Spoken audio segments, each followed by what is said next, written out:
live Nge FM in Kasese, 98.0 West Nile FM in Arua, Total Red Radio FM 90 in Karamoja, and 93.0 Voice of Mundbujo. Now you covered in your local language. UBC Radios, inspiring Uganda. Honey, Panange, why are you not responding? I've been tethering the goats. Hey, okay. Anything wrong? Not as such. But sweetheart, What? Mama, is it true drinking alcohol can help prevent COVID-19? No, my darling. That is going beyond. The simple remedy is you should often wash your hands with soap and running water. Wear a mask while in public and keep a distance of at least 2 meters from another person. And in case of any symptoms, seek medical advice from a professional doctor. Okay. What about spraying alcohol on my body? Can it kill the virus inside? No, my dear. It can only damage your skin, but cannot kill the virus inside you. Thanks, my husband, for educating me. You're welcome. I now know that if everyone took up their responsibility, Yes? we can together fight the coronavirus. Yes, my dear wife. The fight against coronavirus is in your hands. This is a message from UBC. UBC, inspiring Uganda. Coffee is the most traded tropical commodity in the world and therefore has a assured market. If you have land suitable for coffee growing, you are advised to grow coffee to ensure sustainable income for your household and improved livelihood. This message is brought to you by Uganda Coffee Development Authority. For detailed information, please contact your nearest coffee extension officer in your district or call toll-free line 0800 353530. Coffee rehabilitation through stamping improves coffee tree productivity because this makes the tree regain its youthful vigor to give the farmer more coffee and as a result, more money. Therefore, farmers are advised to stamp all the old coffee trees that have reached 10 years and above. It is also beneficial to apply fertilizers to stamped coffee trees to quicken sucker development and growth. Farmers should not worry about the lost income during the first year after stamping because this is recovered in the increased productivity per tree attained in subsequent years after stamping. Therefore, stamp your old coffee trees for more productivity and more income. This message is brought to you by Uganda Coffee Development Authority. For detailed information, please contact your nearest coffee extension officer in your district or call toll-free line 0800 353530. Oh, you've given your in-laws and co-wife something to think about for years. You've given them a piece of your mind. They are joking. How can they say that if I'm to get any property of my late husband, they will just be helping me? But if you continue misbehaving, you will totally get nothing. Hey, they are dreaming. Daydreaming. I have been with my husband for 15 years. I have 3 children, and we even did DNA before he died. You know? Let us go to Uncle. They will see fire. We left them laughing. When we come back with Uncle, we shall leave them crying. If not begging you. Uncle is not a joke. Yeah. He will take over full control and even chair the distribution meeting. Hey. But your co-wife was very silent, just looking at you. She knows me. Yeah. During the burial, I pushed her and she fell down. She didn't want me to make a speech. I had Uncle's bodyguards guarding me. Let us bring Uncle. Uncle, that is the situation. All those years, how can they say that I don't qualify to inherit anything from my husband's estate? You did not wed in church or mosque, did you? No. Did you perform the traditional or customary introduction ceremony, or you went to the registrar? No, Uncle. None of those. But It's hot. We lost it. We didn't know exactly what the problem was on the ground. There is no pretending about the effect of this thing. There's no pretending about it. Nobody should. It's a problem. It's balanced. This is not the stage at which you start planning to tax a commodity like coffee, especially from down there. It's intellectually engaging. The Constitution provides that the land must be registered under the customer tenure system, which is one of those that's recognized by the Constitution.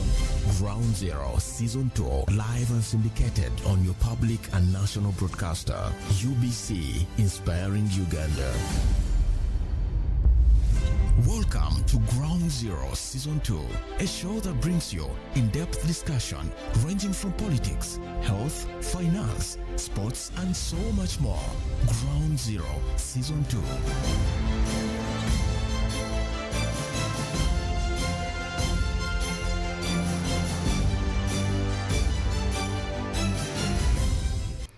Hello Uganda, hello Africa and the world at large.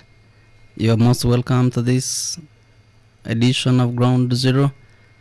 We're broadcasting live on 98 FM UBC Radio. We're also live and clear on our sister radio stations, UBC Butebo FM, West Nile FM, and Magic 100 FM. We're also streaming live online on YouTube. You just enter UBC Ground Zero. You'll be part of this conversation. This is a very good day that I believe that the Lord has made, and we must be glad and rejoice in it. This is yet another important edition of Ground Zero. We're going to discuss something different but also important. We're going to talk about something that concerns most of Ugandans, the youth, the elderly, women, men, and children. We are talking about unemployment. It has come to the point that many Ugandans are suffering not because they are sick, but because they don't have where they can put their efforts and be able to earn. And everyone is asking, where is the problem? 40 years, 30 years. Why is the problem? Who is the problem? What are the challenges? What is that has failed the government?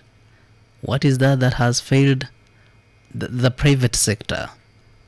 What is that has failed the people of Uganda? That most people in Uganda, especially the youth, are still unemployed. Our topic today, we are looking at the locally grown solutions against unemployment in Uganda. It is a very big privilege and honor that I've been joined by a special team of guests who are going to discuss important issues of national development, but also address people's concerns. On my way to work today, I was in a boda, and there was a young man who held on the very bike that I was on, skating for about 5 kilometers on a very busy road. Life, coming to the city to work and make a living. Skating, not that he lacked, but he wanted to be in the city and have something to eat. The city I'm talking about is the capital city of this beautiful country. Professional teachers are operating clinics because they were unable to get opportunities where they could teach. Professional doctors are not in this country, but are giving their labor to some other countries that could afford to pay them. Our people are dying in hospitals when the professional doctors are rearing chicken, goats, and sheep because they are unpaid, or perhaps no one is willing to pay them. Until when is this going to be solved? In the studios, I have Francis Sirinya, Chief Membership Officer, Private Sector Foundation Uganda. I have Agatha Namirembe Arembe, is the Chairperson of Uganda Public Employees Union. Msing's Karl Marx is the senior labor officer from the Ministry of Labor, of Gender, Labor and Social Development. Starting with Agatha, you're going to greet our dear listener and we'll start our ground zero. Agatha? Good morning, everyone. Good morning, our listeners. Ground Zero and those fans of Ground Zero have also become one of the fans of Ground Zero because of the encouraging Amazing topics that they bring on board that really are geared to look at the population at large, not politicking, but talking issues. So I'm glad to be here. I'm glad to be invited to this program where we talk about solutions, some of the solutions that have been put in place to address issues of unemployment, which we'll all know is really a problem in Uganda. But I'm glad to be here, and I hope we will discuss with my three colleagues and our presenter important issues that will change even our mindsets, because some of the unemployment for me is about mindset. Thank you so much. I'm most welcome. Francis? And good morning to you, Amon, and my colleagues on the panel this morning.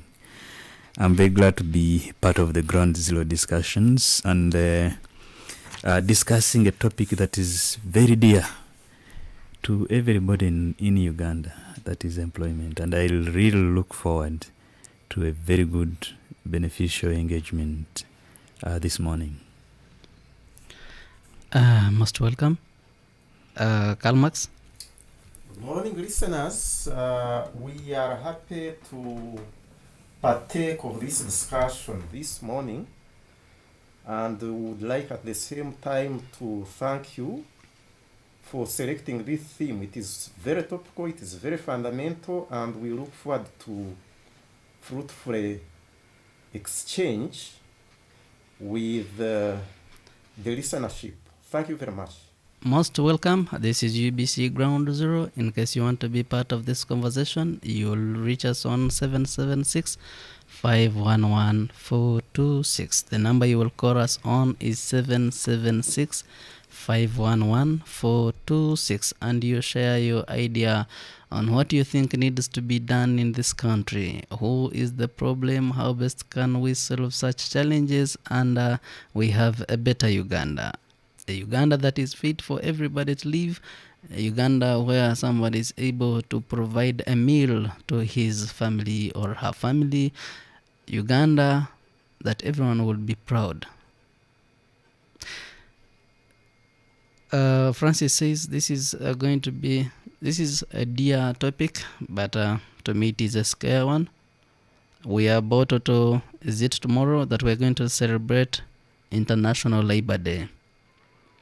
And most of the other Ugandans, especially the youth, is the mourning day. They are not mourning because anyone has died, but they are mourning because their professionalism, their expertise, their labor is dying in their hands. 15 years, 10 years, no one is welcoming them to work. Where is Uganda going? Agatha, what is that about Uganda Public Employees Union? If we happen to know what your organizations or the departments you lead do, perhaps we shall know where to run in case we need help from you. Agatha? Our presenter, Uganda Public Employees Union is a trade union. We call them trade unions or labor unions. These are organizations of workers that come together for a cause to champion their issues on welfare, to advocate for their rights as workers, to improve on the terms and conditions of service, and also to defend the workers when they have issues. We also advocate for policies that We will change our nature of work and make sure that the workers work in a conducive environment regards to occupational health and safety. So basically, Uganda Public Employees Union recruits or gets its members from government, parastatal bodies and agencies. That's where we draw our membership. In Uganda, we have quite many unions. Uganda Public Employees Union is just one of them. And all sectors of workers are covered in different unions. You will find there is a nurses union, the teachers union, farmers, plantation. There are quite a number of them. Some are in the informal sector, like the markets union, creative arts, and quite a number. All workers are covered in these trade unions. There's one for transport and security.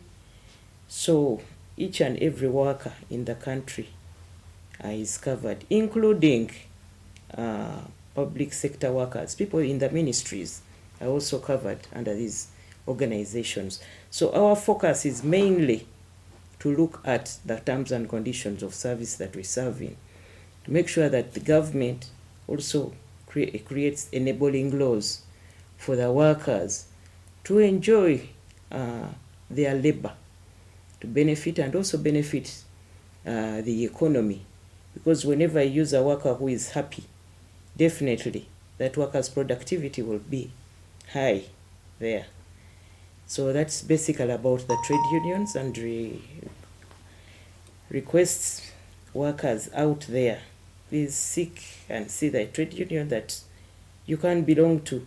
Because what we do is we get a collective voice, and our strength is from the numbers. If you get a collective voice and you have people to advocate for you, then our issues can be heard at a higher level.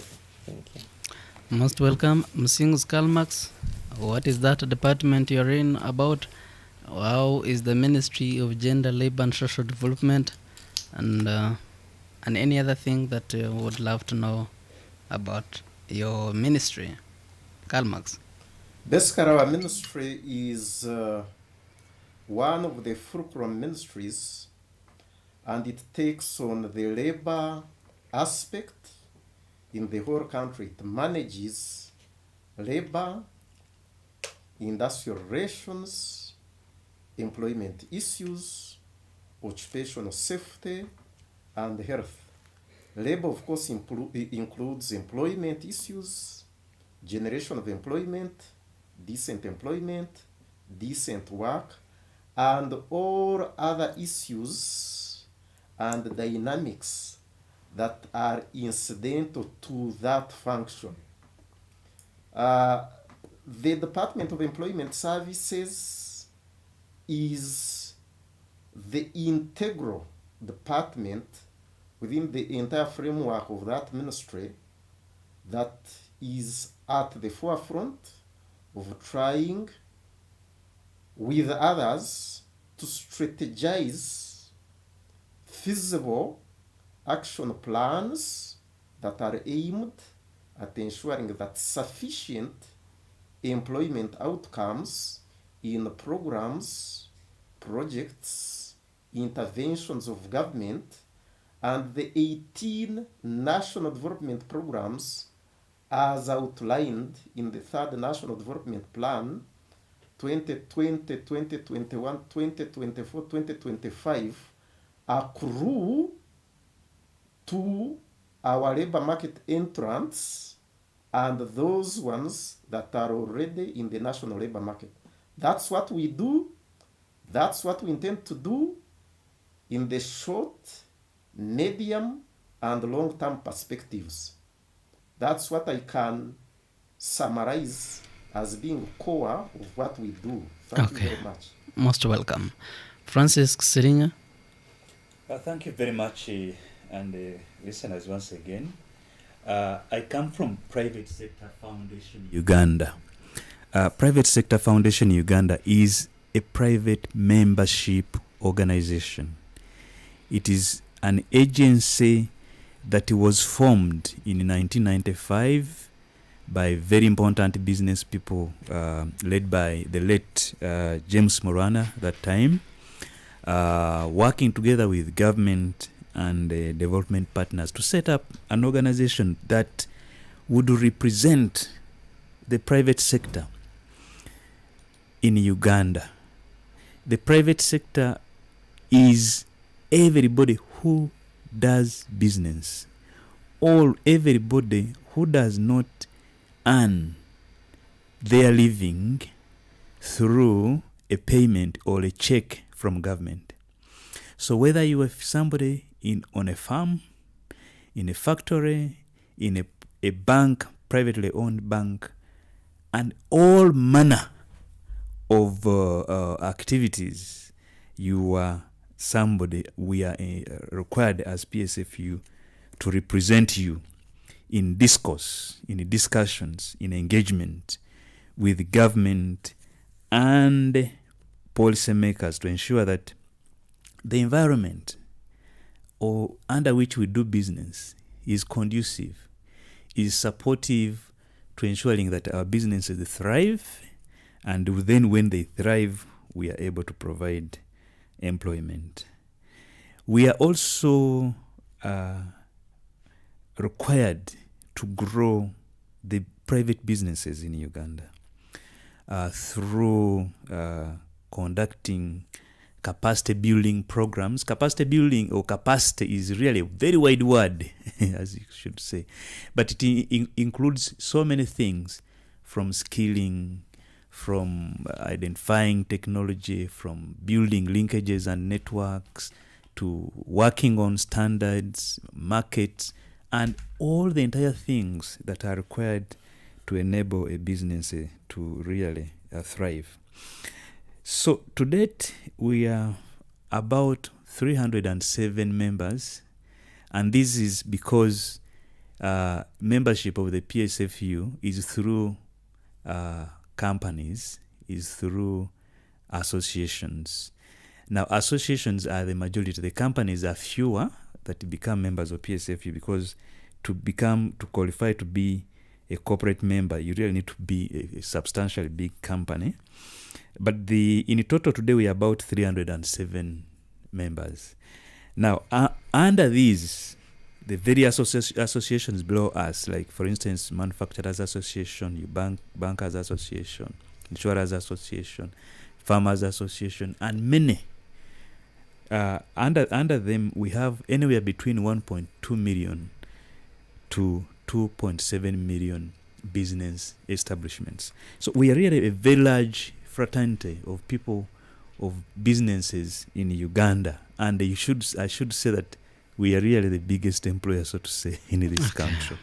So that is what we are as PSFU, and I'm so pleased this morning to be talking to audiences in Arua, in Kampala, in Mbale, Soroti, and so many places across the country. Mm-hmm. We as PSFU, we are determined now to be in your faces wherever you are in Uganda. Okay. It doesn't matter whether you are in Kampala, whether you are in Arua, whether you are somewhere very far from. Do you have branches there? Do you have branches in all the places that you've mentioned?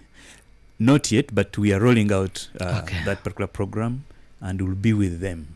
We pray you reach there. Yes.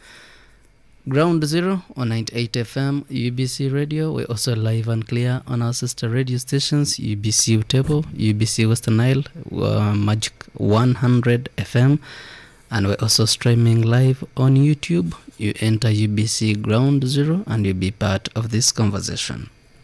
Before we look at the locally grown solutions against unemployment in Uganda, is it possible to first know what is employment?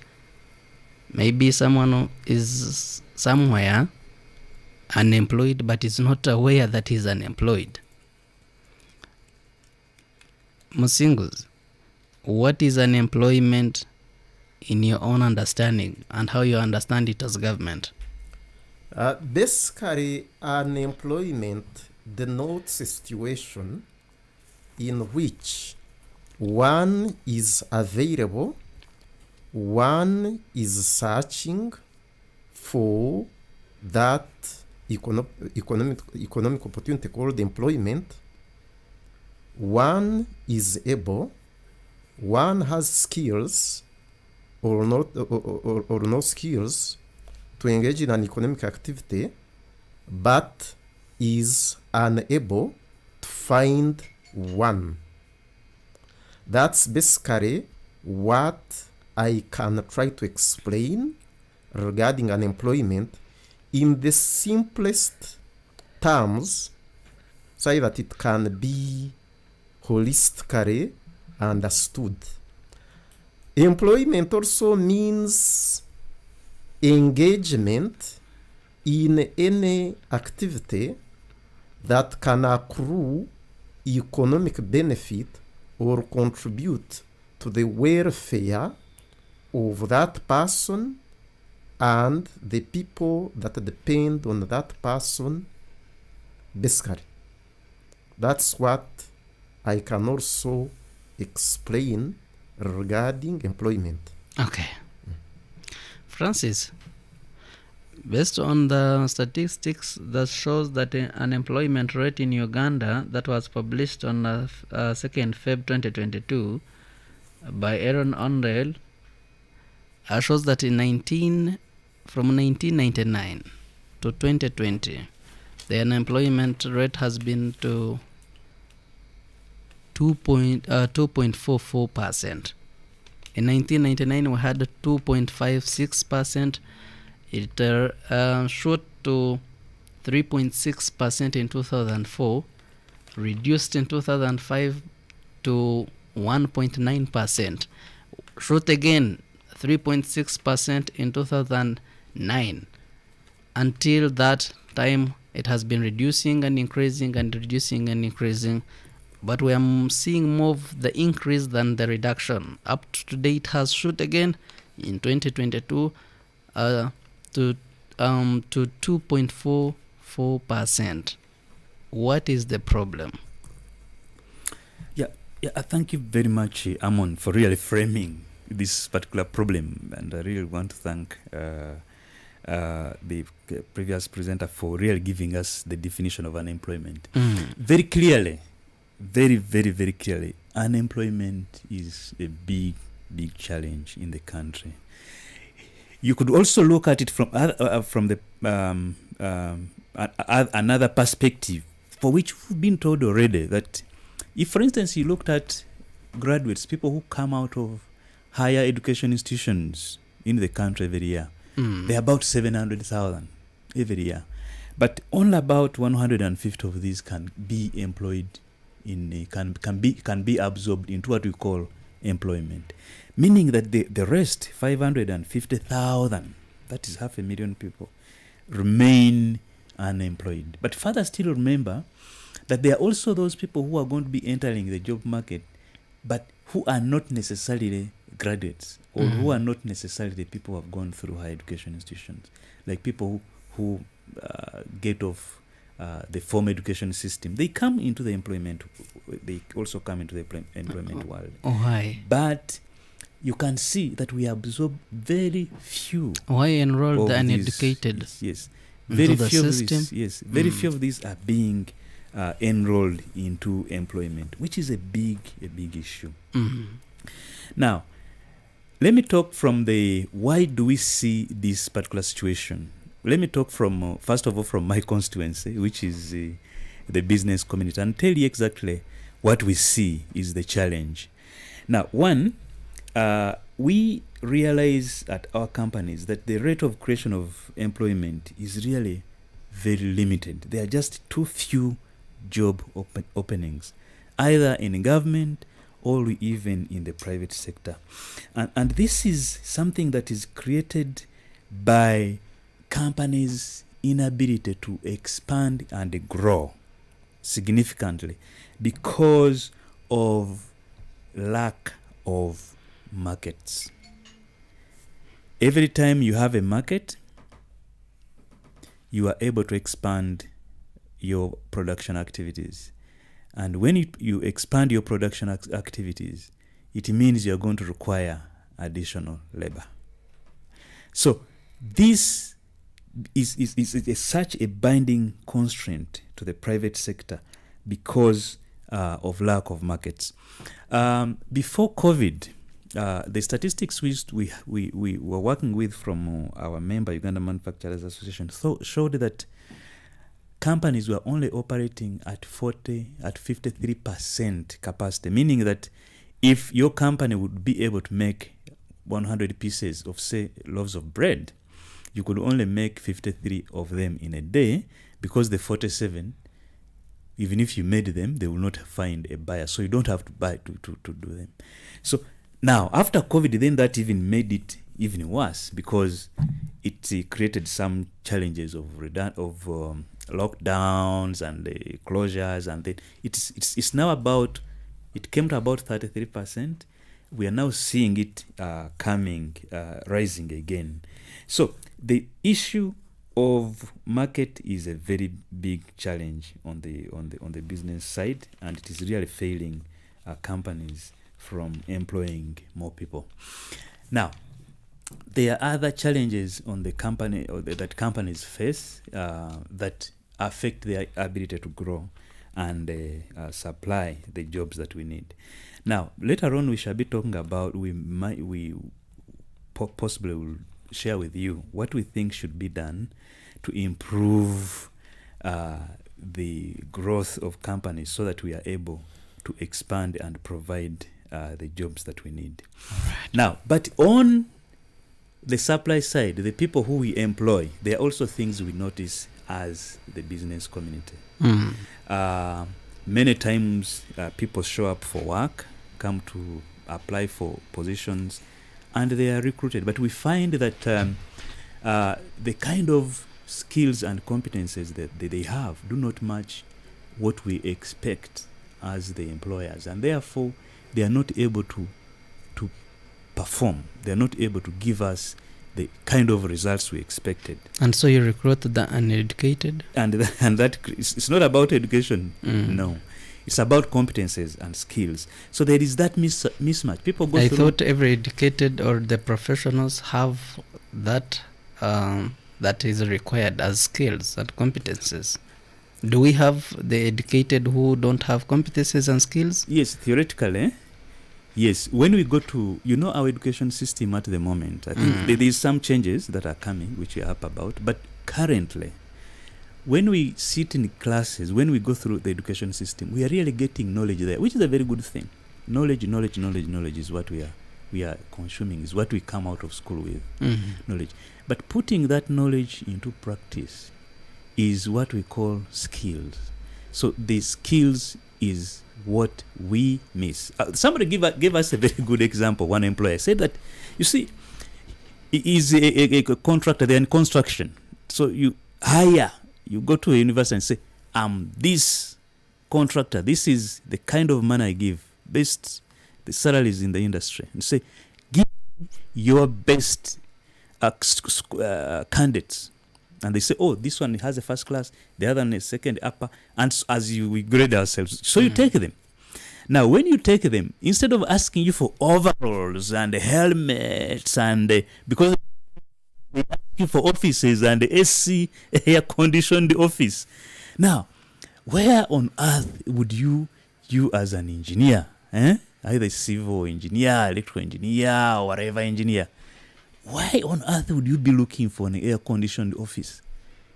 Your work is different. Then Agatha will tell you about the occupational safety, that it is required. So, no.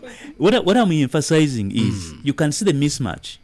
Somebody is trained as an engineer. He thinks that their job is going to be to sit in an office and write papers and be in meetings. That is not what it is. It means being involved in the work yourselves.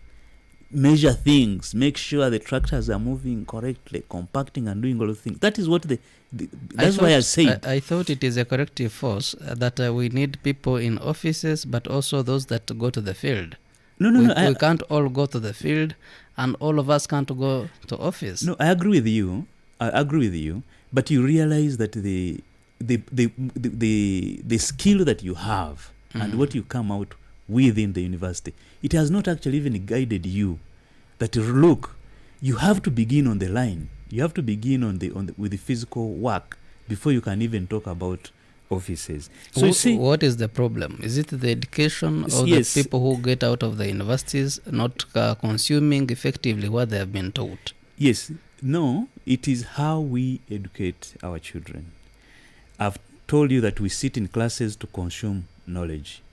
You sit, the lecturer sits or stands beside a blackboard, a whiteboard, whatever you call it these days, and then we are sitting this side. And they are giving us knowledge, and we are taking in the knowledge. But they are not giving us any skill at all, which we are going to be using in our work. Okay. Other examples have been given.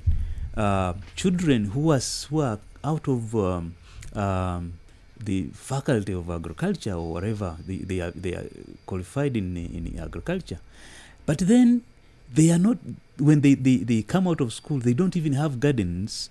They are not even able to practice the agriculture that they learn in theory, meaning that there is something there that we should work on, which is on the skill side. All right. Now, that is why for us as Private Sector Foundation, we've privatized something called skilling to ensure that children, when they come out of universities, when they get employed, they are able to be upskilled, to be able to provide and do the work that is available in the employment. After students are out of university, after being employed, you skill them.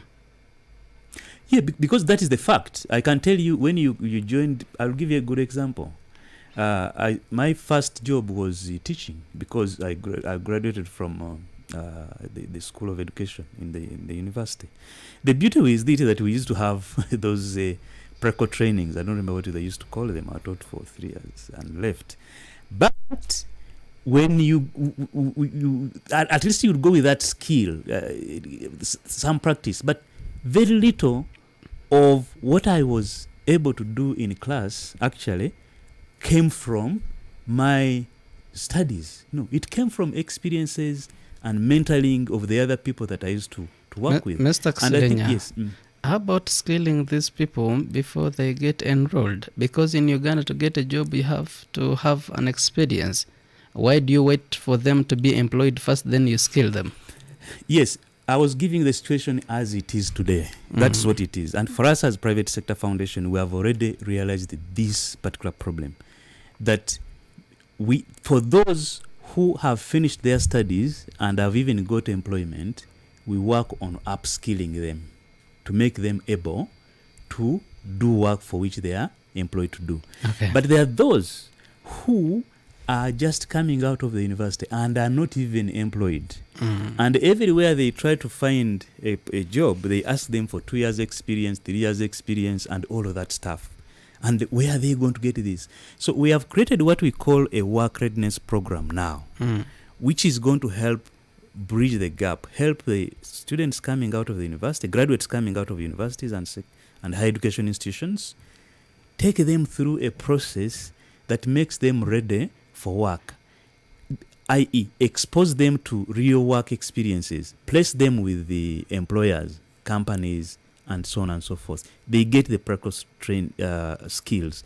But also, as we work with them, we are helping them to build their other competences, which are not actually taught in schools. You know very well that, for instance, I think there are very few courses of training in our education institutions that train you on things like teamwork at workplaces, communication, things like ethics, that when you go to work, whatever you find there is something that is of value. It is not yours. You have to really manage it with that kind of due care. Nobody teaches you these things. All right. So we are helping to train now graduates with all those competences, so that when they combine their technical capacity, their technical skills, and the experience they get from working with companies. Okay. Let me get Agatha. Maybe I'll get to you later on, Mr. Xilenya. Agatha, you've heard from Francis and Karl Marx. Francis says that the non-qualified enrolled to the job market, and the most qualified are sent to the villages to cultivate. Where is this leaving the future of this country? Where do you think the problem is? What is the challenge? Who is the problem? Agatha. Thank you so much. The problem of unemployment, the levels at which it is, where some people are able to get into employment very fast, yet others are not, despite their education, despite the papers they have. For me, in my view, and I think that is the view of many, we come back to our education system. That is the starting point. What are we teaching our children? Uganda, from a long time, our education system has been, we focus very much on bringing out people who will work and look for white-collar jobs. So whichever graduate comes out starts looking for a job in offices, in formal settings. So that is a challenge, is part of our education system. That's what we are doing. There are, changes are being made. We should focus more on skills and also focus more on what we have in our labor market. What does your country need? So a lot of research needs to go into which kinds of skills do we need to impart to our young people, so that when they come out, they are not only looking for jobs, but they also be able to create their own jobs, to employ themselves. So the percentage of people who do that are quite few, and I have seen they are mostly in the technical institutions. People who go to do carpentry, building, welding, those are able to come out immediately and create their own jobs or join what is already in the formal setting. So we need to look forward towards that seriously.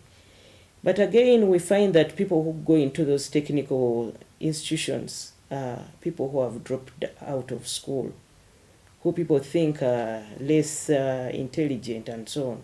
They drop out for different reasons, but sometimes it's failure in the education and passing exams.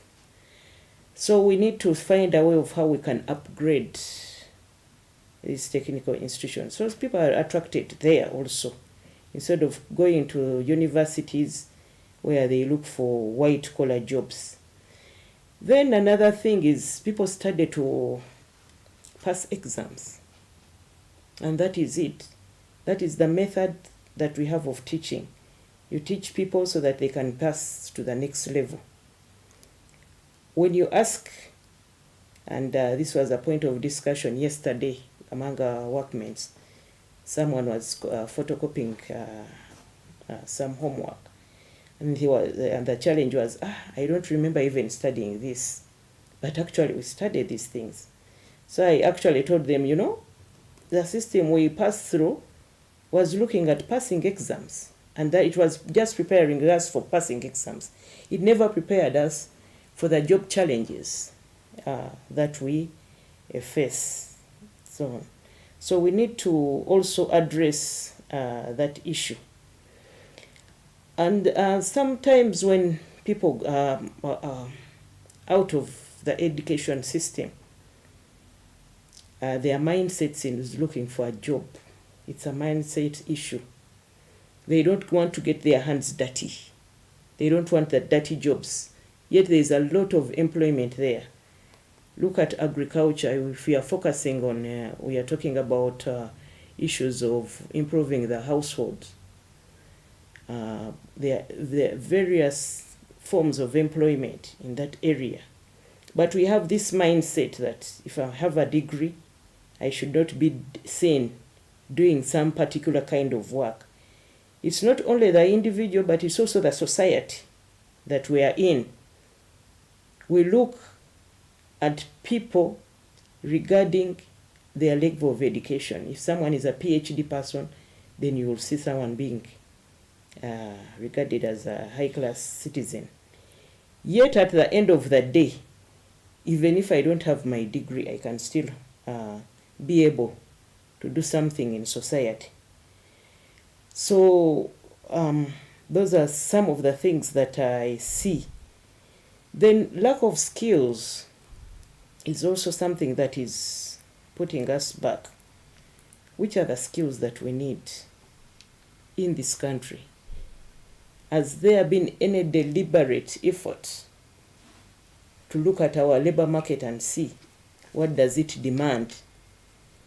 Can we get these skills? I've seen it in employment and in investors that come in to create jobs for Ugandans. At the end of the day, all jobs that need special skills, they will tell you there is lack of skills, and so they bring in their own people. And at the end of the day, we miss our purpose. So we miss the purpose of creating employment.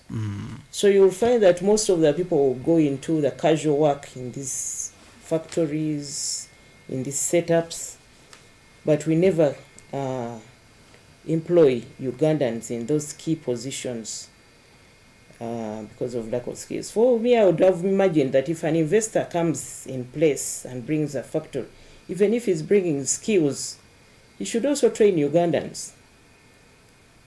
3-4 years down the road, you should tell us the Ugandans he has trained. They will tell you they need resources to do that.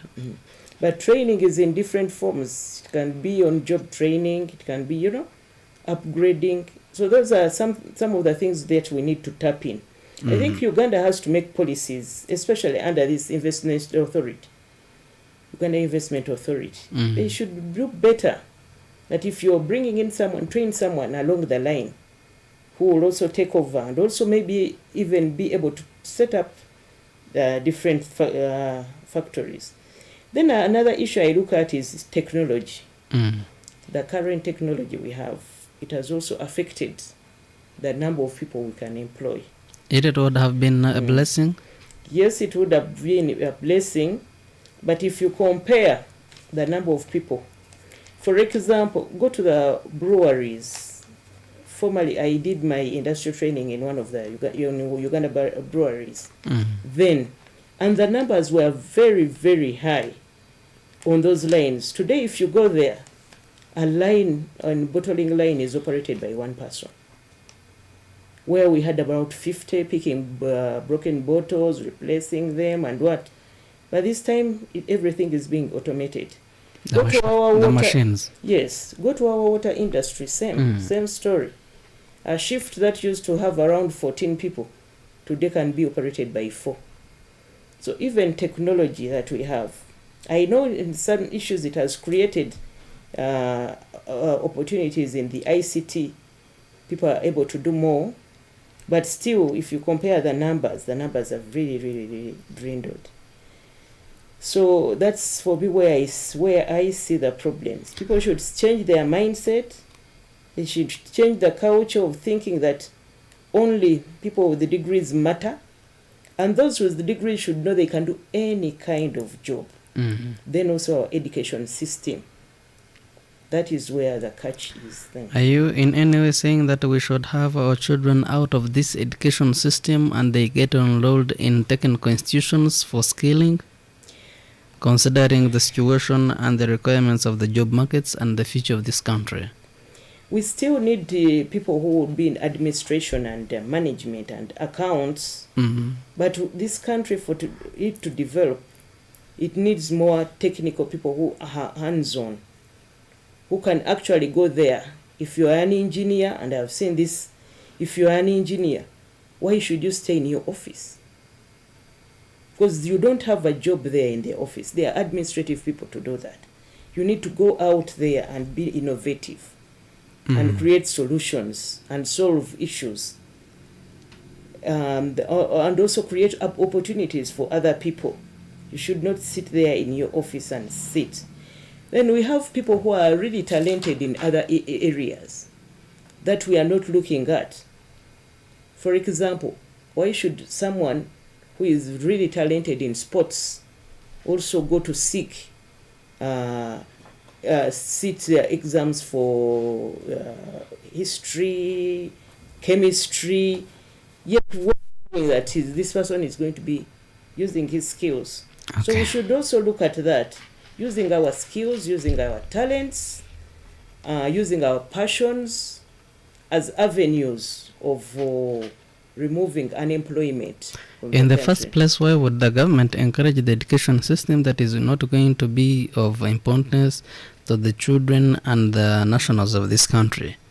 I was taught the Tennessee Valley, the British Columbia, all the forests in Switzerland, and I don't know anything in Uganda. For what importance is such an education system going to help not only Ugandans but also this country? This country needs people who are innovative and problem solvers.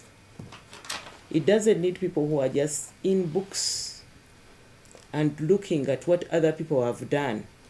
We should also have our homemade solutions and address them. We have so many resources that we can turn into gold, that we are not doing that because maybe our education systems have not exposed us to that level that we can be able to do our own things, but rely basically on things that are imported in. You say a product that is made in Uganda, someone would go to a product made in England because it says it's made in England. And so I've also seen mindsets are also very important. And there. I've also seen products from some countries written on not for consumption for this country, but for export, and we are effectively and enjoying them. Yeah. Okay, Karl Marx. Yes. You work for the government. Yes. Where is the problem? How best can we solve this problem? What are some of the grown-up solutions against unemployment? What has the government done to solve this challenge? Karl Marx? Thank you very much. Viewers, we all appreciate that every country has got structural constraints. Part of the structural constraints has been the high cost of energy. If you look at hydroelectric power, for example, a unit has been at 11 cents of a dollar, but I think government is doing everything possible to bring it to 5 cents of a dollar. Infrastructure, roads have been constructed, hydroelectric power dams are being constructed, but if you broadly look at unemployment, for example, you have to look at the underlying causes as structural in nature. Then, of course, you have to look at the imperfections in labor markets, employment markets. Some of these imperfections, of course, if you are interviewing a person, you need to be holistic and score this person on a myriad of competencies. It is at times not possible to determine through a short formal interview that such a person has technical skills, has theoretical skills, have communication skills. So at times some of these competencies are not given adequate attention to, and in both private and other sectors at times a person who is not an all-rounder ends up being employed. And of course, skills. If you look at the National Development Plan, the third National Development Plan, as I've stated, 2020, 21, 24, 25, there are skills shortages. And I would like readers to address themselves from page 44 to around page 198. The National Planning Authority has done a holistic assessment of the skills requirements across the 15 national development programs, and they have come up with 164,000 skills that are in short supply. So that means at times you want to employ people in the oil and gas sector, you want to employ people in ICT, you want to employ people in, say, banking, tourism, and others, but you cannot readily find them. How many oncologists, for example, do we have? Pediatricians? How many, for example, stomologists do we have? So you have to look at it from that perspective. And from 1969 to the current year, though the training curriculum has been evolving, possibly it has not evolved that much, although efforts really are underway and are being implemented to ensure that we have all the skills we need. Capacity building, both internally and externally, are being undertaken to ensure that we have all the skills that we require. Okay. Those are the three areas that you may look at in terms of the underlying imperatives that have caused unemployment. Suffice it to say that there are so many interventions that are being undertaken to solve unemployment. If you look at Uganda Investment Authority, for example, it has been at the forefront of attracting both foreign direct and local direct investment. If you look at the statistics, say from 1990 to 2014, we have been able to attract 693 local and foreign direct investments, and we have been able to create 1.3 million jobs. And if you look at Uganda Free Zones Authority, for example, 2021 figures, they have been able to attract 71 million US dollars worth of investments, and they have been able to create 6,382 direct employment opportunities, and so many other activities that the government is undertaking and doing to create employment through government funds, through government programs. If you look at UPE as a government program, government has been able to create 266,000 jobs. In teachers in the USE program, 667,000. Private capital, private investment in education at pre-primary, primary, and universal and secondary education, including the universities, private universities, 112,788 employment opportunities have been created. If you look at, for example, Uganda Development Bank in 2019 alone, through their loans that they offer, 77,000 jobs have been created, and in 2020, 61,107 jobs have been created. So much as there are issues or dynamics that have created employment, there are several interventions that are taking place at government and private sector level to generate the jobs that we need. I will divulge more as we move on. All right, Karl Marx, you've mentioned about the government attracting the foreign investors to come and invest in our economy. The same investors come and they are given free land. They use this very land to seek for the loan. They get the loan, they invest in the economy that is itself not self-sustaining.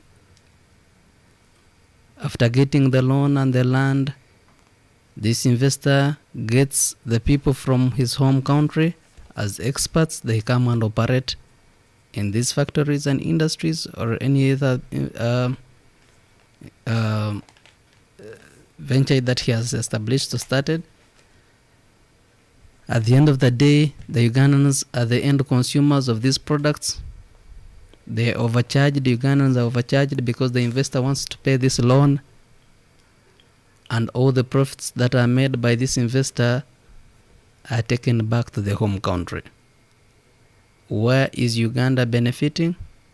When our children are not a part of these industries as workers and experts, when we are overcharged, when we have given our land, when we are paying the same loans for these investors, and when we are paying or being overcharged. Thank you for the good question.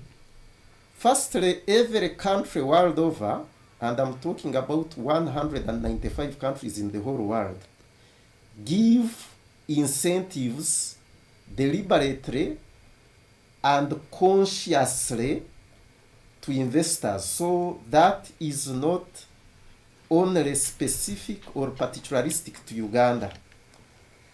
And it is a good practice if you are going to be able to quote both local and foreign direct investments. And these incentives have not only been limited to foreign direct investment, but to local direct investment as well. There are so many examples that can attest to this.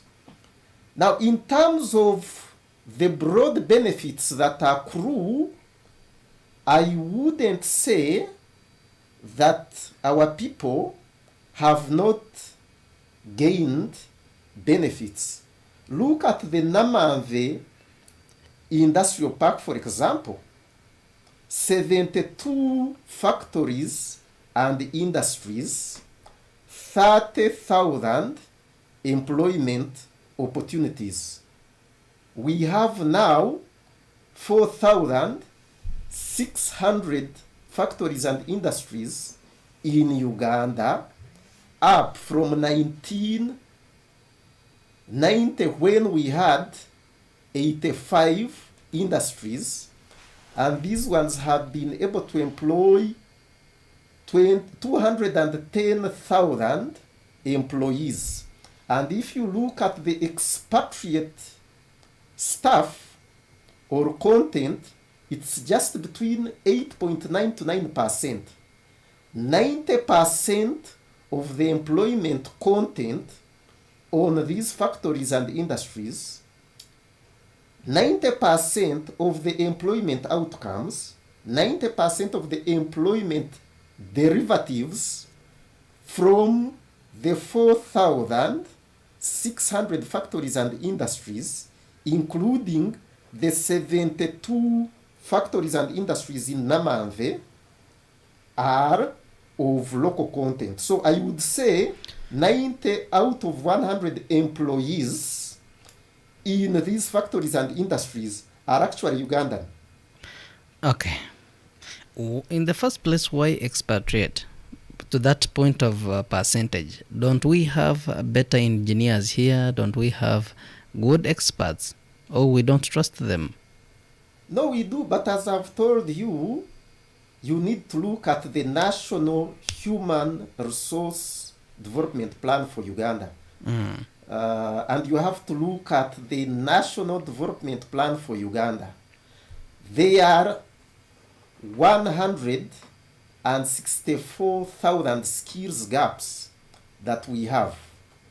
There is not a single country in the whole world that has sufficient skills and competencies among its entire spectrum of population. Okay. So at times, once in a while, you will get manpower that you don't readily have in your national manpower inventory or depository. For example, if I may pose a question to you, how many aeronautic engineers do we have in Uganda?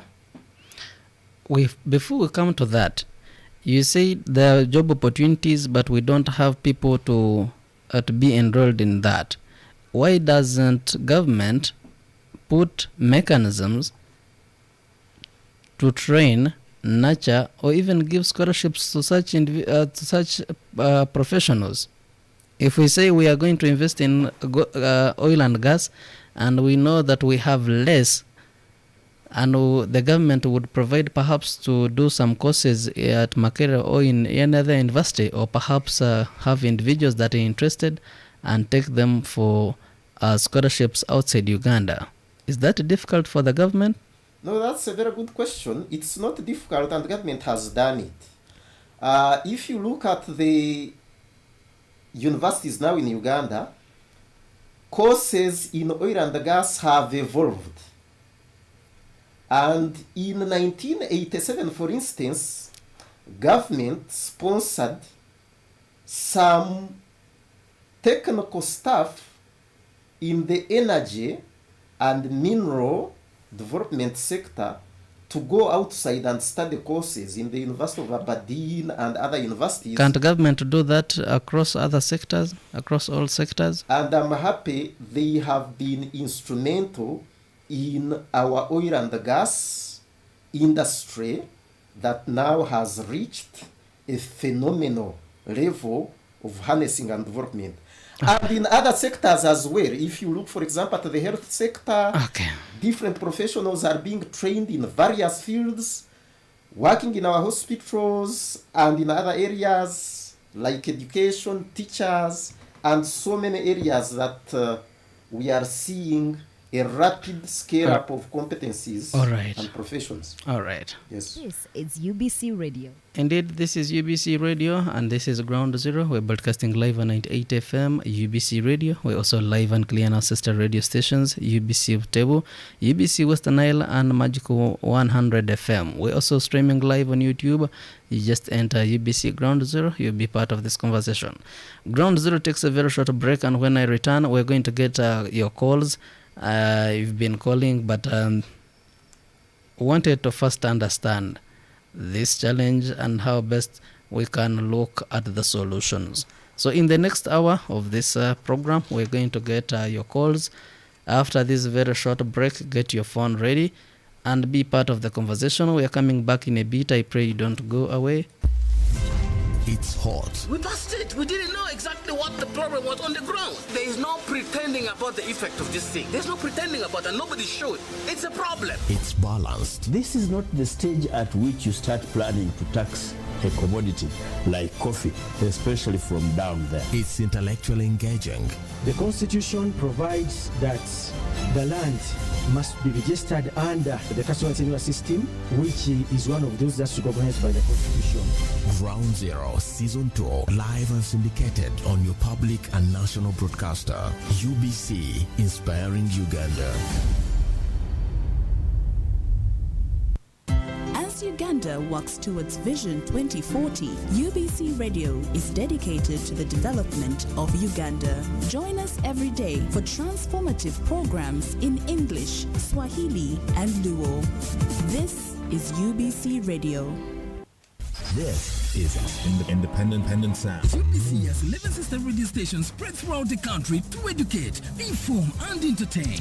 Tune in to UBC Radio FM 98, your national radio station, Magic 100, where sports and music is our life. 87.5 Star FM in Uganda, 97.4 UBC West covering Western Uganda, 102 Mega FM in Gulu, 97 FM Butebo Radio in Eastern Uganda, 107.0 Buduli FM, 100.5 Nge FM in Kasese, 98.0 West Nile FM in Arua, Totore Radio FM 90 in Karamoja, and 93.0 Voice of Mundbujo.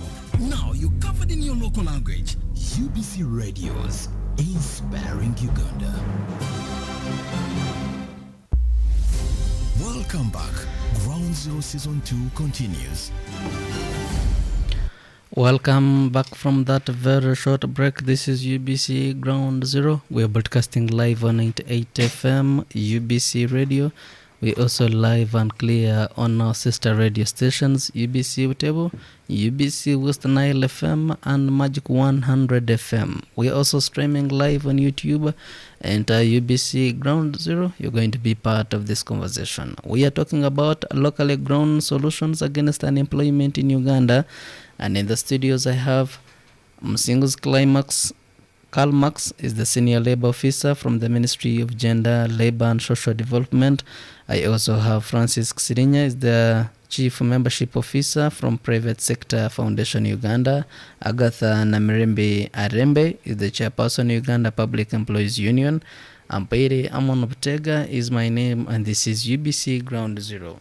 This is your right time to call on 776-511-426 and share your opinions about what you think needs to be done in Uganda about unemployment. UBC? Yes, loud and clear from Busega here. All right. This is Juma. Unemployment. Yeah, thank you very much, and thanks to all the teams in the studio with you there. Okay. Thank you. Now, let me start with these investors. To me, I put our government in a big question mark. The reason being, when you are going to pick these investors to come and invest in our own land, it's not bad, it's good initiative.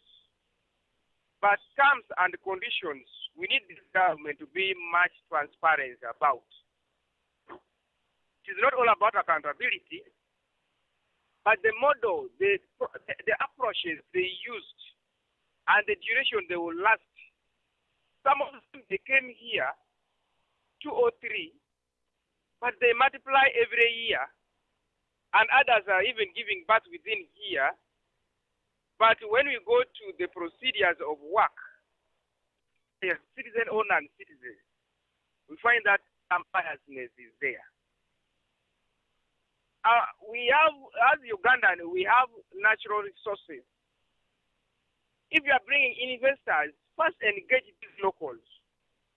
And I need some policy. We are requesting some good policies for governing these investors.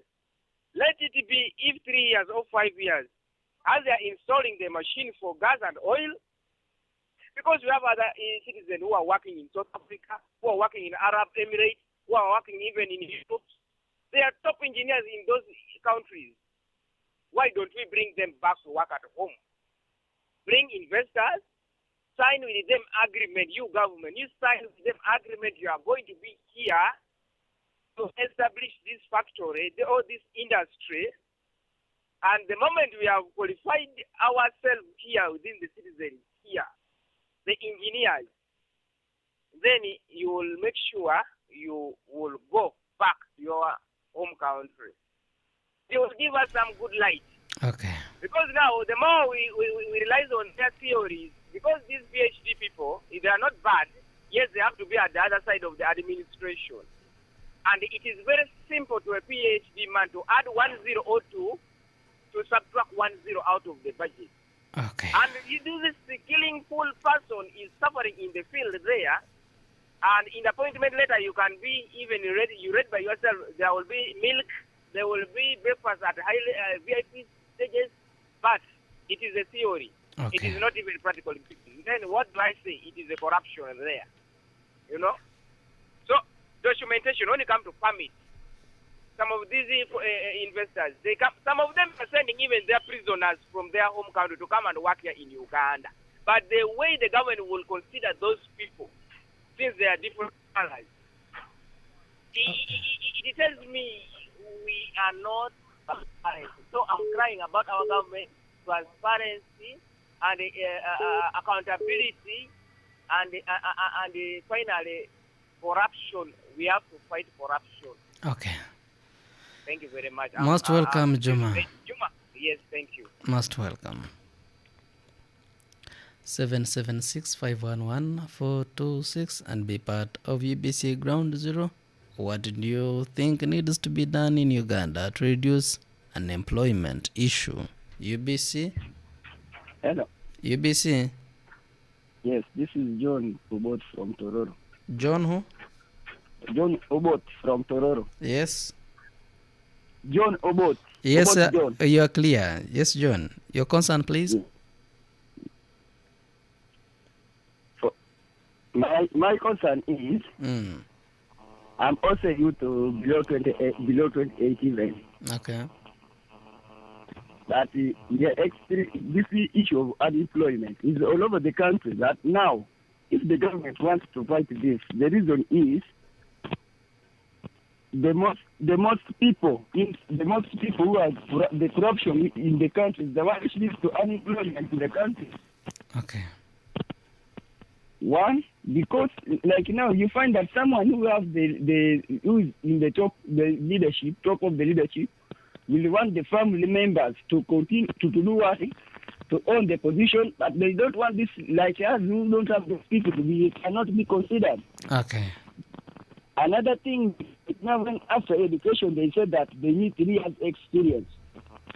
Like me, I'm a carpenter. One day I went to Kampala to seek for an opportunity. They said that we need 3 years experience.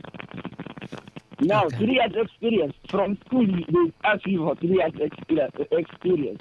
Why don't they give us the job we try? And you find that those in the universities, they try, they fail, and they're capable from things. All right. Thank you for the program. Most welcome about John. Greetings to the people of Toloro. 98 FM UBC Radio. What do you think needs to be done to solve the unemployment issue? UBC? Yes, good morning. A very good morning to you. Yes. And for me, I'm giving in my opinion. Okay. As per education department. Earlier on, they said each school, anyway, they put a ratio of about 45 per teacher, whereby they allocated some schools only 7 teachers plus the head teacher 8.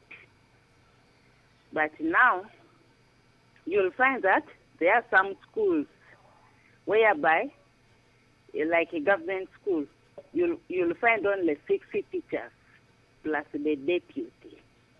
And that very deputy even acts as a head teacher. That means that deputy ends up with the 3 posts, working as a deputy, at the same time working as a head teacher, at the same time taking up all subjects to teach. Okay. Your name and where you're calling from? I was of the opinion, at least if they could give 2 extra teachers, which makes at least a total of 10 teachers. Okay. For that school. Okay. All right. To share the workload. Your name and where you're calling us from?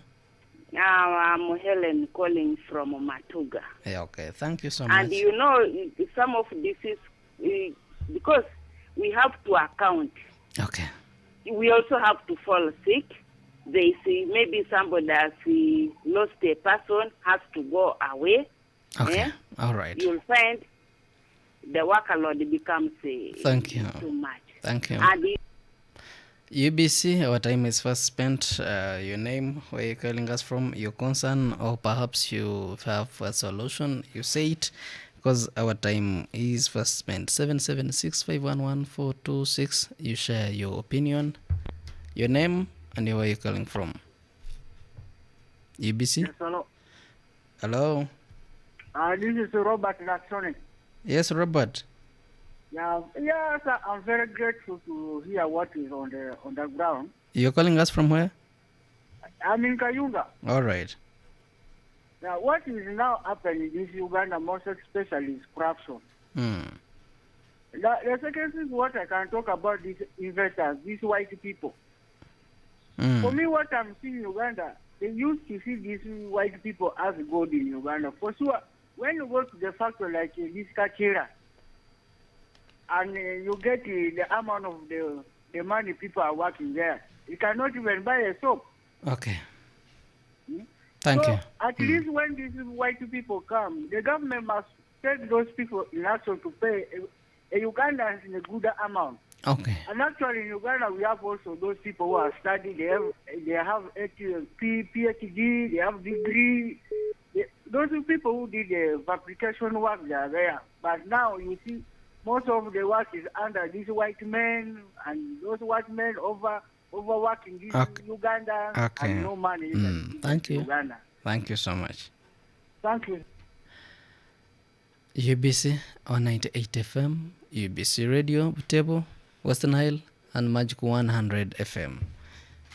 Perhaps we're going to have more time next time. Today, the things have been so much to discuss, but it is important that we also get your opinions. Allow me go back to the studios. If we happen to get time, we are going to get more of the calls. This has been calling more often. The last on this. Yes. You're live on UBC. Live on UBC? This is Doris calling from Lira. Doris? Doris calling from Lira. Your concern, please. My concern is if the government should fight against corruption, because if you come to education sector, you find if you want to be a government worker, you have to pay like some money, like you can even pay like 2 million, 1 M, like that. So my concern is, if it is possible, the government should fight corruption. Okay. Yes. Greetings to the people of Lila. Thank you. Most welcome. Allow me go back to the studio. Karl Marx, you've heard from the people of Uganda, their concerns. You, the people of government, are not fighting corruption, and all the opportunities that would be created, the money is swindled. What are your concerns considering the ideas of the people and the concerns of Ugandans? I want to thank the callers, firstly for tuning in, 2 for listening, and 3 for asking topical questions. Their concerns are legitimate, their concerns are fundamental. Having said that, it is... Doris from Lila, Robert from Kayunga, Juma, they say they have issues with corruption. Having said that, I would like to answer Juma from Busega, John Obot from Tororo, Helen from Matuga, Robert from Kayunga, and Doris from Lila as thus.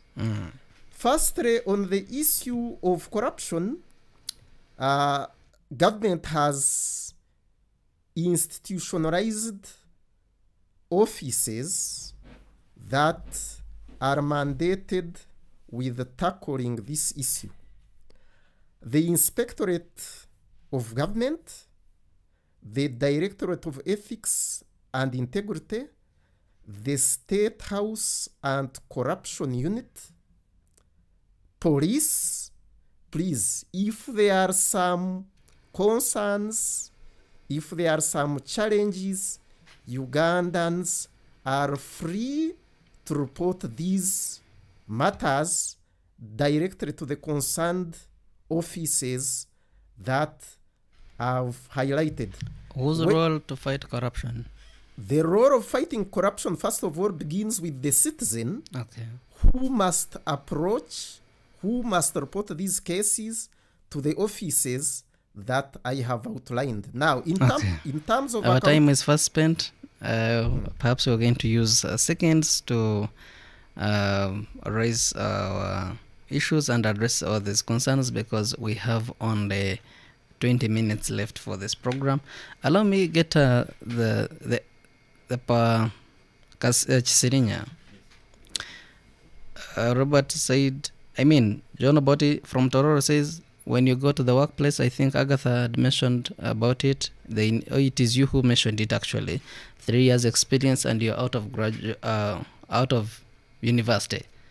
Is it true that we're going to have 3 years sitting at home, volunteering without pay, in that we may qualify for the job market in Uganda because they need 2-3 years experience? And I can tell you, if you Years at home without work, then you won't even have the experience. So, what should we do? So perhaps you'll never be employed in life. I know. But first of all, let me also thank the callers for the very good insights and questions that they have actually raised. I think they are so pertinent in the employment arena today. Now, where do you get experience? This is a huge question that we are struggling with as a country. So what we have to do as a country is to create opportunities where people can get experience, where people can be enrolled without experience, but they gather experience as they work. That is why for us as Private Sector Foundation, we have come forward and put forward a program that is going to help 1,000 young graduates from the university to acquire experience. Secondly, there is an area that somebody mentioned about incentives that are given to some investors and then not to others. Our view as Private Sector Foundation, the incentives are okay, they can be given, but let them be given to every player. Let them be equitable to all. Okay. Agatha, you've heard from the people of Uganda. What is your perception? I thank all the callers that called in with issues that are really pertinent. Helen says that teachers in schools, yes, you find that they are less. We have more schools, we have more teachers who are unemployed. Where is the problem? How best can we solve that? Yeah, I was also touched by that issue. We have categories of workers. Some workers are given more assignments, like the example she gave of one person having to play the role of 3 people, yet would have gotten in some other 2 people to come and get that employment. There's a question mark there. What is the problem? Sometimes we find that especially people don't want to go to the rural areas for employment. Me who is in that sector, I know the institution I serve, National Transport Corporation, is an institution that is all over the country. But can you be put in Kaberamaido? Yes. You can work anywhere, and our contracts are very clear on that. You are supposed to work anywhere. But still, even with such open contracts, we find people still contesting not to be transferred to some areas. Yeah. We have people working in Karamoja and Morota and what? People don't want to go to work in those areas, yet the jobs are there. When we go to the nursing sector and the doctors and so on, still the same problem. What needs to be done? As people are asking for employment, government should come up with clear policies. Some of these professionals really study on government money. Yes, at university. And after they invest in their own. Yes, they should be given, they should actually work for government for some time, especially in those key areas. Teachers, doctors, and what. Give their services. Services should flow. They should not only be in urban settings and what, but they should also go to rural settings. Agatha. So mindset of people is also very important. He thinks when he goes to Kisoro, he will not earn as much as when he comes to Kampala. But that is just a perception that people have. Go out there and try it out. People are there who have worked there for many years. Agatha, not born in the area. The educated, the educated and many others, the professors, the ministers of this country and the men who are rich and women are not interested in investing in your own economy. You prefer investing in Kenya, Ethiopia, US and Asia, not here in Uganda. Why? Are you not denying yourselves or your own job opportunities by not investing here? That's a challenge that is on ground. I know some people have gone ahead and invested elsewhere. But my issue is people should love their own country. Why should you go and invest somewhere when you have a country where you're going to demand for services? You are the same people who are going to talk about unemployment, the same people who are going to talk about taxes, the same, services not reaching the people. Yet they are the very persons who are churning out the money. And I don't only look at Ugandans, but I also look at these foreign investors. their money is actually taken back to their country. The expatriates, they don't spend a lot of money here in Uganda.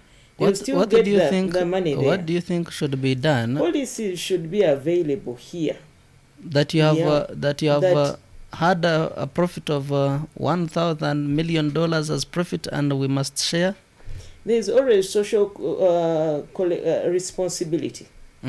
Yes, at least our policies are the ones which are weak and are not implemented. So if you work on our policies, you should put people accountable for the activities they are doing.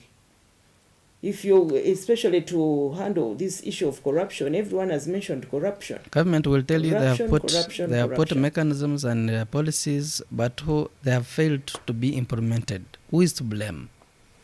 Are we the people of Uganda that know that the policies are there? All of us have to be blamed for corruption, because a person can't be corrupt alone.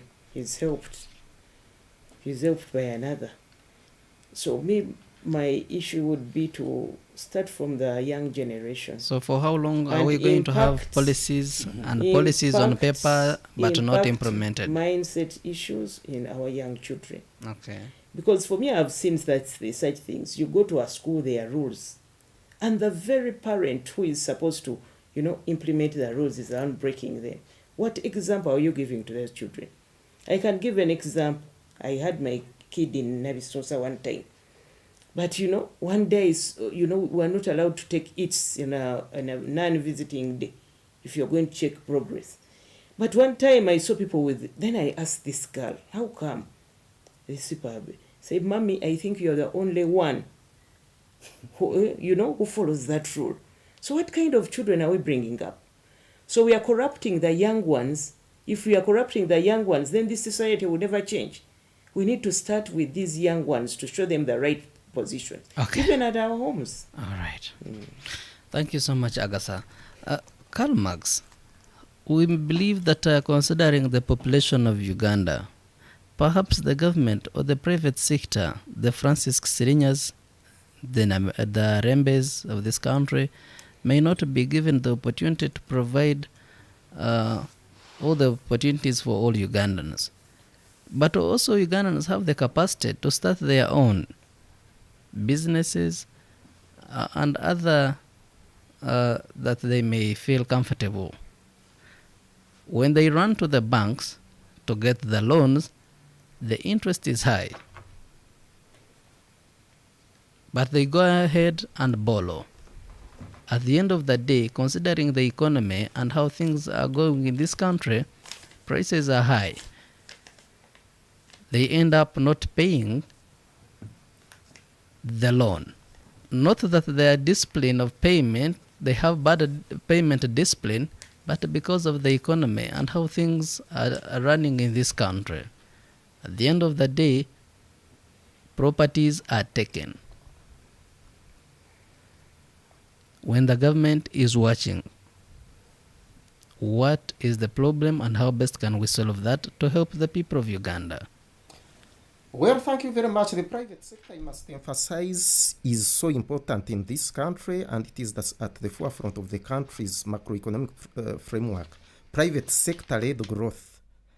We have 713,820 private sector players in this country as registered by Uganda Registration Services Bureau. Very important. However, as you've mentioned, it is true that the interest rate is quite high in this country at between 20 to 24% per annum. But government is also playing a role. There are parallel government programs in place that are trying to help other people who would want to venture into private enterprises. Emyoga is one of them. Uganda Women Entrepreneurship Program is another one. Youth Livelihood Program is another one. And a myriad of others. So that is one of the areas where government is intervening. And as you can see, Bank of Uganda has been trying to restructure debts. I'm sure you have been following. especially debts that were contracted during the COVID period, to ensure that the repayment schedules are a little bit prolonged and made comfortable for the borrowers to pay. And also, of course, the central bank has also been trying to cut or to lower what is called the central bank lending rate, say that banks now can also lower their lending rates to borrowers. That's what government is trying to do to ensure that private capital can access loans, and then those ones who don't have collateral security can also access capital from formal banking institutions and also others such as SACCO.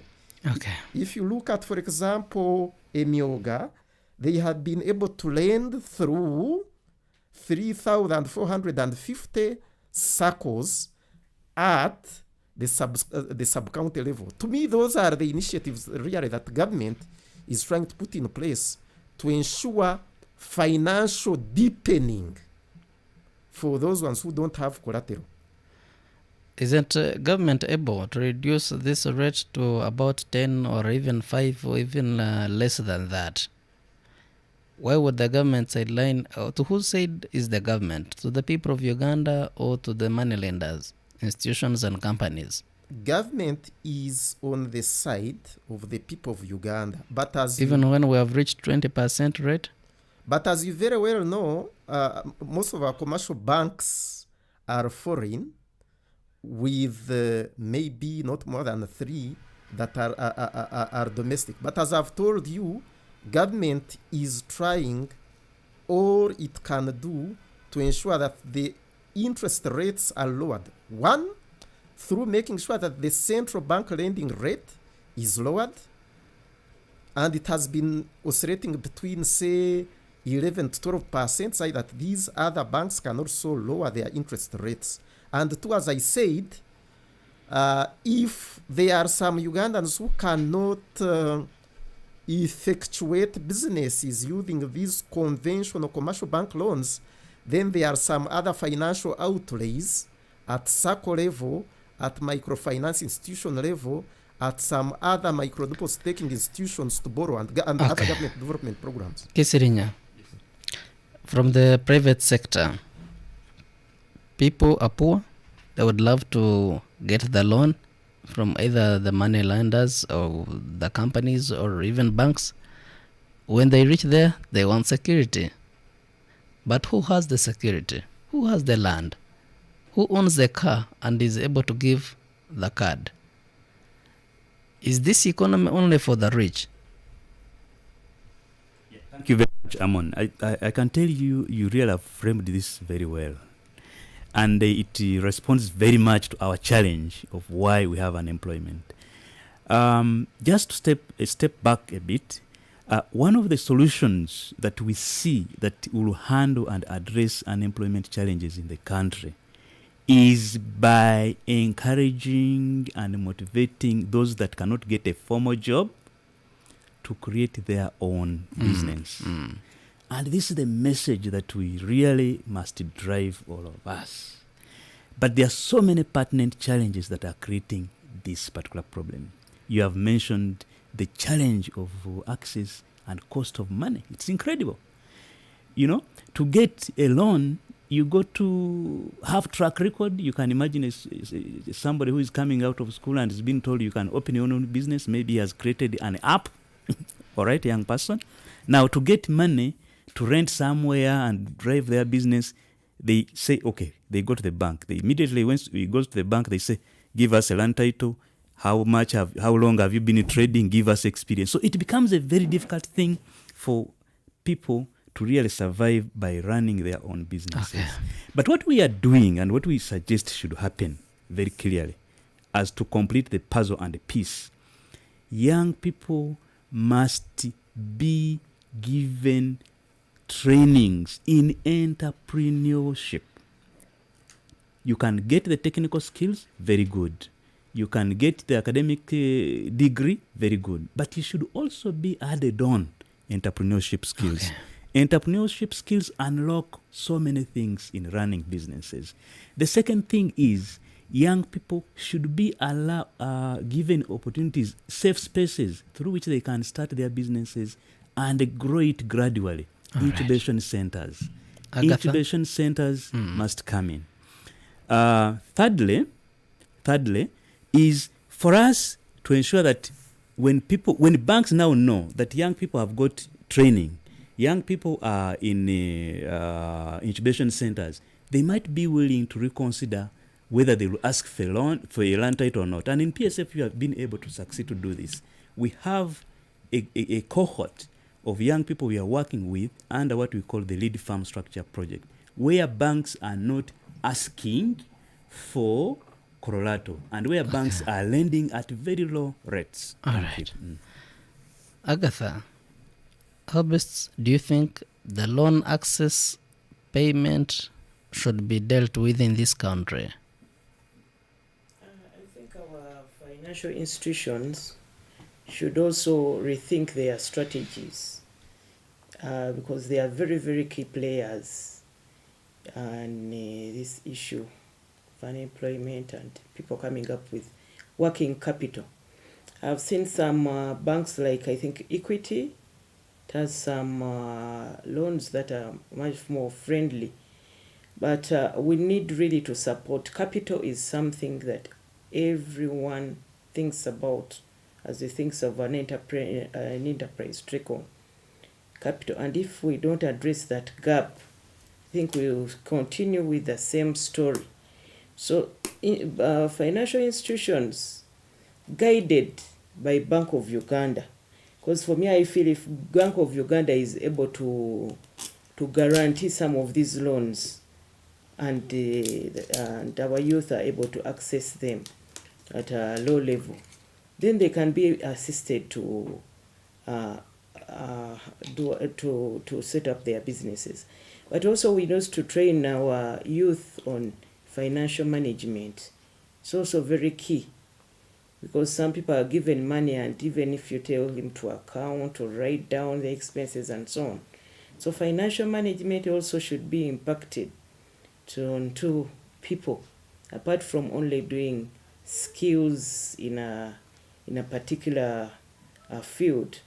But financial management is very, very, very key. How is our saving culture? We should also improve on that. Because if you have a saving culture, you can be able to grow your business even from very little to really a big, big enterprise. And we should also encourage people to start small. Start with the little you have before you think of a very, very big venture. Because sometimes if you've taken a very big venture, you might lose all your money in it at once. But when you start small, you learn from the mistakes, you learn from the failures, and are able to build up an enterprise that is very bigger. And the issues also transparency and integrity and corruption. Those issues are very, very key if we are to handle and get the resources that we need. Let's use that money for what it's meant for. If you go for a loan, you're going for a loan to start a business. Then at the end of the day, people go and get married, they get more wives and so on. Those are the challenges we have seen in the field. These are things we have seen. So that is also something. Set your mind. Today we are having midterm access to NSSF. What are you going to use that money for? And you start a business instead of thinking of a luxury like a car, which is going to be a liability. Think about putting it into an investment that will help you in the future as you age. So let's even focus on where do we put our money. Sometimes we focus on putting it in areas that are really, really over-congested. That if you get there, the competition would be too high and you do not realize what you wanted to set out for. All right. Gentlemen and the lady, I would love to get your opinions about COVID-19, and you know what it caused in this country, and we are still facing its effects. Many lost their jobs, business closed down. Still, people, as we are talking about loans, property taken by the money lenders, starting with Karl Marx.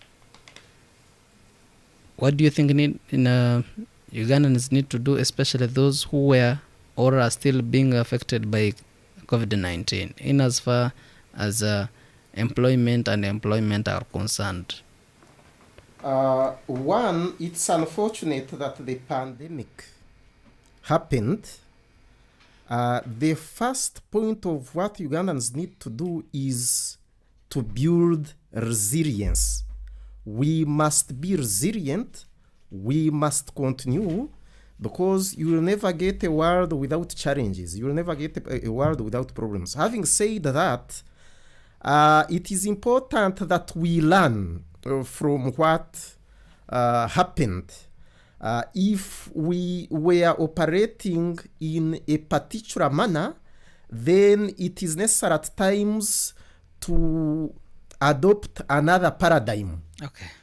And three, government must help Ugandans as it is already doing. We must maybe scale up, we must do more to help people try and offset the upshots of the COVID-19. All right. Yes. Kisirinya? Thank you very much. I think the biggest thing that we should pick from COVID is the lessons that have come from it. What have we learned? I think for us, what we've learned is that the world is going to change in some ways, whether you like it or not. So you should develop the capabilities to adapt to changes very quickly. Okay. If you have been trading, opening your shop and people coming to buy, now COVID shut that down.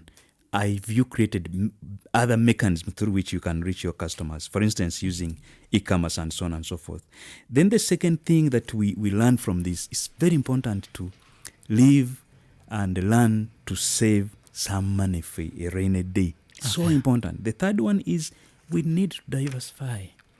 If we are businesses, we need to diversify so that if there is a challenge in one business, then you could actually solve that challenge through another business. Those are the three things that I think we learned from COVID and we must do going forward. Agatha Namrembe Alembe?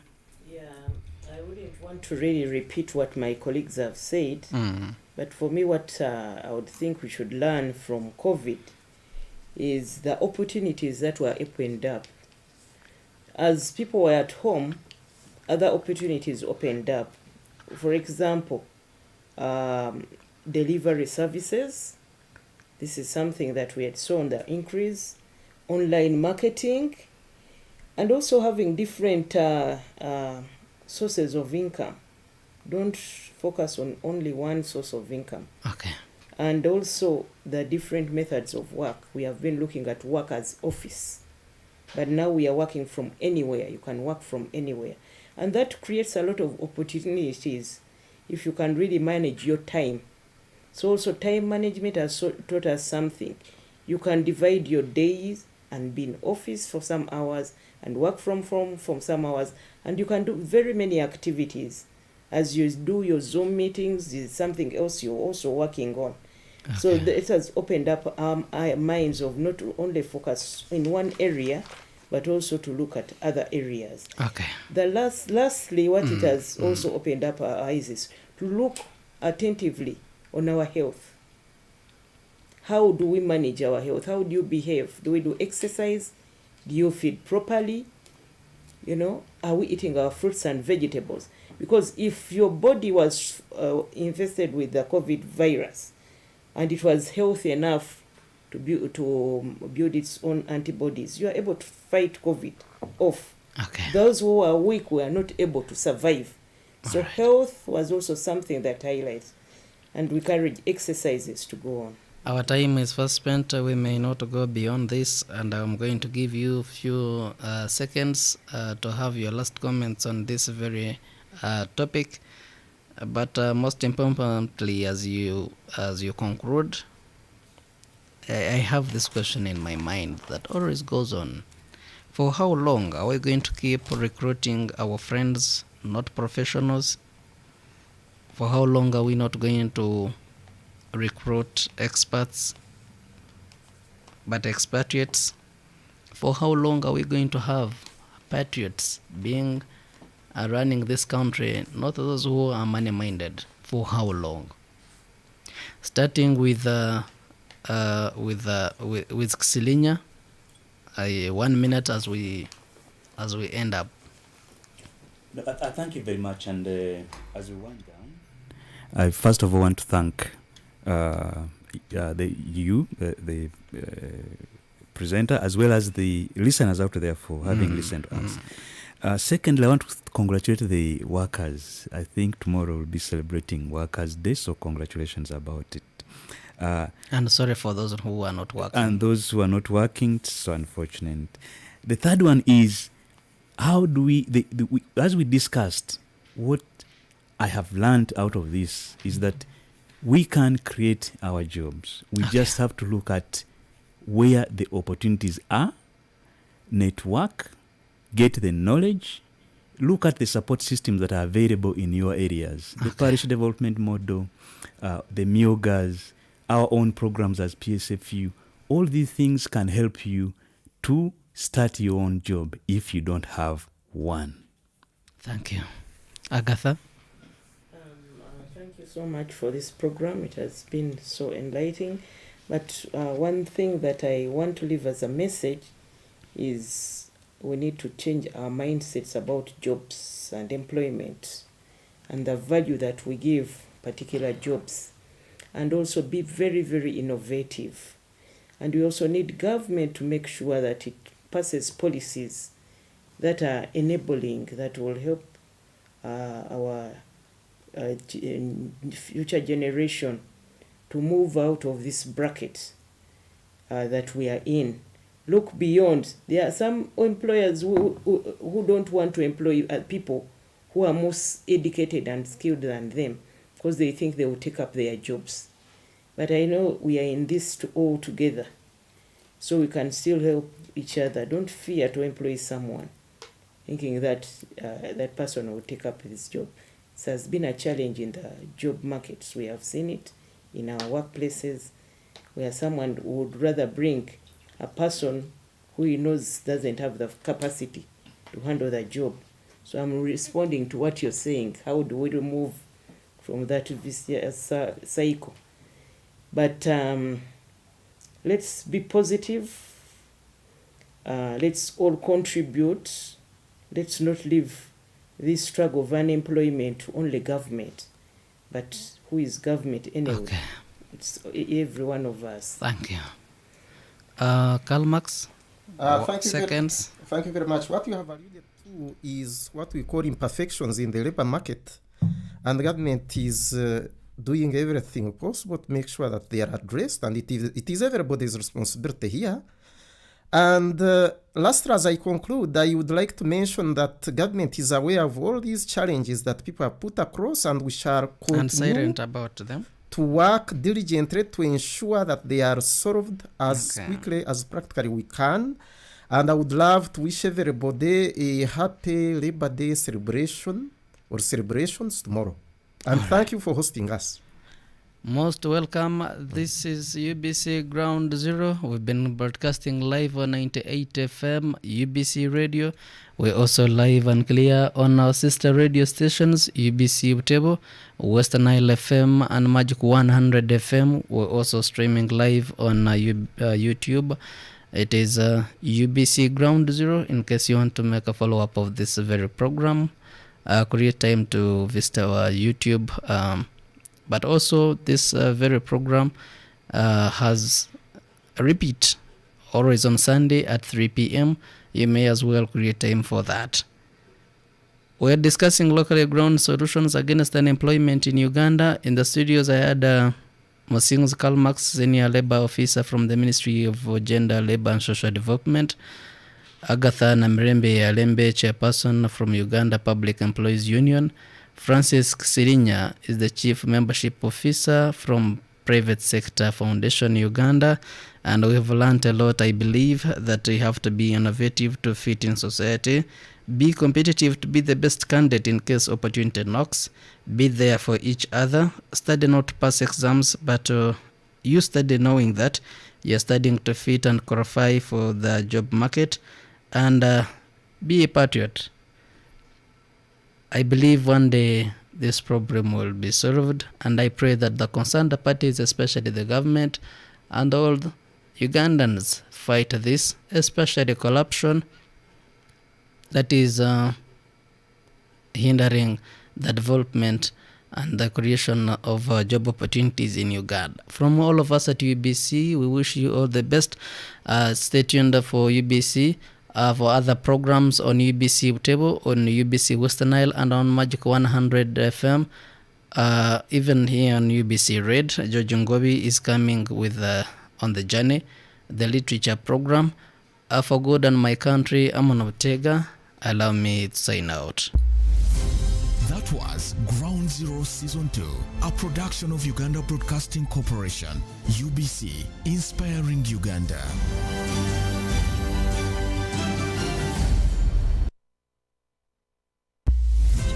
It's hot. We passed it. We didn't know exactly what the problem was on the ground. There is no pretending about the effect of this thing. There's no pretending about it. Nobody should. It's a problem. It's balanced. This is not the stage at which you start planning to tax a commodity like coffee, especially from down there. It's intellectually engaging.